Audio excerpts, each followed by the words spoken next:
1671లో మంత్రాలయంలో శ్రీ గురు రాఘవేంద్ర స్వామి జీవ సమాధిని పొందారు.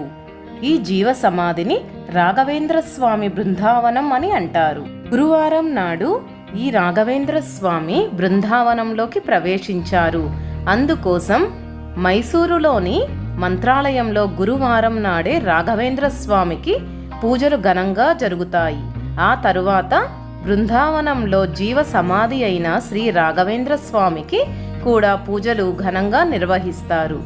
గురువారం పూట రాఘవేంద్ర స్వామికి చేసే పూజలు సకల సంపదలను ఇస్తాయి. మానసిక అశాంతిని తొలగింప చేసుకొని మానసిక ప్రశాంతతను సిద్ధింప చేయటానికి గురువారం నాడు శ్రీ గురు రాఘవేంద్ర స్వామిని పూజ చేసుకుంటే మనకి మానసిక ప్రశాంతత అనేది లభిస్తుంది.